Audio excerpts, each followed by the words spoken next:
Muna kong bubuksan, galing to sa akin. Regalo ko naman to para sa sarili ko. Deserve ko naman to. Kahit wala naman akong nagawan tama. Chawot! Etong hawak ko na papel. Ito pala yung resibo ng bag na binili ko. Di pa to pwedeng mawala. Para kung may mali man dito sa bag, pwede pang ibalik. Pero ibabalik ko na lang to kapag 1 year ko na nagamit. Chawot! Kapareho lang din pala nito yung bag kong brown na laging sinusuot. Yung pagkakaiba nga lang talaga, heto kulay black. At eto naman sunod, bag din. Pero hindi ko na to binili. Yung bumili dito yung jowa ko. Ay wala pala ako nun. Etong sunod ko naman na bubuksan. Eto yung regalo ni mama tsaka ni papa. Eto na nga lang daw yung binili nila sa akin kasi pa ulit-ulit daw yung bag ko sinusuot. Eto pala yung dalawa sa malapitan. At sunod ko nga bubuksan yung kay Kuya Bokyo. Gold na gold nga yung pambalot niya. Akala ko nga nung una Nor Cube. Chawot!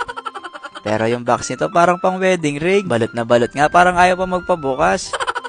Pero makalipas nga ng ilang minuto, nabukas ko na din. At eto nga yung binigay ni Bokyo. Wag ko nga daw itong iwawala kasi pinag-ipunan daw niya to. Sunod ko nga bubuksan yung kay